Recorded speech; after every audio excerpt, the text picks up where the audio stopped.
ചങ്ങരംകുളം ഉദിനുപറമ്പിൽ സംഘർഷം കോൺഗ്രസ് നേതാവിനെ വെട്ടേറ്റു. ചങ്ങരംകുളം ഉദിനുപറമ്പിൽ സംഘർഷം കോൺഗ്രസ് നേതാവിനെ വെട്ടേറ്റു. കർഷക കോൺഗ്രസ് മണ്ഡലം പ്രസിഡന്റ് നടുവിലവളപ്പിൽ 45 വയസ്സുള്ള സുബൈറിനാണ് വെട്ടേറ്റത്. സംഘർഷം തടയാനെത്തിയ 39 വയസ്സുള്ള റാഫി, 21 വയസ്സുള്ള ലബീബ് എന്നിവർക്കും പരിക്കേറ്റു. 3 പേരെ ചങ്ങരംകുളം പോലീസ് കസ്റ്റഡിയിലെടുത്തു. ലഹരി സംഘമാണ് പിന്നിലെന്ന് സംശയം. സുബൈറിനെ തലയ്ക്കാണ് വെട്ടേറ്റത്. ആൾക്കൂട്ടത്തിനിടയിലേക്ക് വാഹനം ഇടിച്ചുകയറ്റിയത് ചോദ്യം ചെയ്തതാണ് സംഘർഷത്തിന് വഴിവെച്ചത്. മാരകായുധങ്ങളുമായി എത്തിയ സംഘമാണ് ആക്രമണം നടത്തിയത്. വടിവാൾ ഉപയോഗിച്ച് തലയ്ക്ക് വെട്ടി പരിക്കേൽപ്പിക്കുകയായിരുന്നുവെന്ന് സുബൈർ പറയുന്നു. കാറിലെത്തിയ സംഘം 3 ബൈക്കുകൾ ഇടിച്ചു തെറിപ്പിച്ചു. ഇത് ചോദ്യം ചെയ്തതോടെ ആക്രമിക്കുകയായിരുന്നു.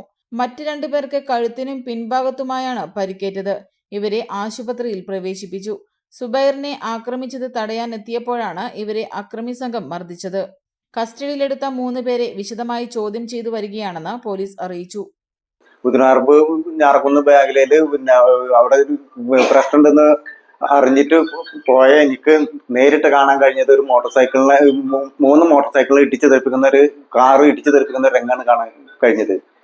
ആ രംഗത്ത് ഞാൻ എൻ്റെ വണ്ടി സൈഡാക്കിയിട്ട് ചോദ്യം ചെയ്തേക്കുമ്പോൾ ഈ ചോദ്യം ചെയ്യുന്ന ബാക്കിൽ നിൽക്കുന്ന ആള് വടിവാളാണോ വാളാണെന്ന് വ്യക്തമായിട്ട് അറിയില്ല. വാളാണെന്ന് എൻ്റെ ഒരു വിശ്വാസം.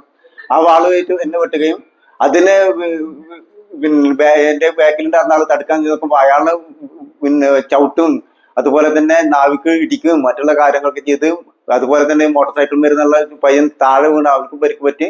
ഒരുപാട് തെമ്മാടിത്തരം, ലഹരിയുടെ ശരിക്കുള്ള ഒരു മുഖം എന്താന്നുള്ളതെന്ന് അറിയാൻ കഴിഞ്ഞു. അത്രയും ദയനീയമായിട്ടുള്ള ഒരു നിലപാടാണ് ഇവിടെ ലഹരിക്കാർ പിന്നെ ചെയ്ത് കൂട്ടുന്നത്. ഇവർക്ക് ഇവിടെ പിന്നെ കച്ചവടം നടത്തണം, എന്ത് തെമ്മാടിത്തരം നടത്തണം. ഇവിടുത്തെ നാട്ടുകാരെ അനങ്ങാൻ പാടില്ല, പുറത്ത് കുട്ടികളെ ഇറങ്ങാൻ പാടില്ല, കടയിലേക്ക് കുട്ടികളെ പറഞ്ഞയക്കാൻ പറ്റില്ല, സാധനങ്ങൾ മേടിക്കാൻ പറ്റില്ല. എന്തിനു പറയുന്നത്, ഒരു 10-15 വയസ്സായ പ്രായമുള്ള കുട്ടികൾക്കടക്കം പുറത്തിറങ്ങാൻ പറ്റാത്ത, പെൺകുട്ടികൾക്കടക്കം പുറത്തിറങ്ങാൻ പറ്റാത്ത അവസ്ഥയാണ് ഇവിടെ നിലവിലുള്ളത്. ഇതിനെതിരെ ശക്തമായിട്ട് ഞങ്ങൾ പ്രതികരിക്കും. ഈ ഒരു പിന്നെ അടികൊണ്ടോ വെട്ടോണ്ടോ ഇത് അവസാനിക്കില്ല. ഇത് ശക്തമായിട്ട് ഞങ്ങൾ രംഗത്തുണ്ടാവും എന്നുള്ള കാര്യം ഉറപ്പാണ്. അവര് ഞാൻ നോക്കുമ്പോ എനിക്ക് കാണാൻ കഴിഞ്ഞത് 3-4 ആളുണ്ട് എന്നുള്ളതാണ്. പിന്നെ ഫുള്ളായിട്ട് എനിക്ക് കാണാൻ കഴിഞ്ഞില്ല. ഒരുപാട് ആൾക്കാർ അപ്പൊ ഇങ്ങനെ തടിച്ചുകൂടി.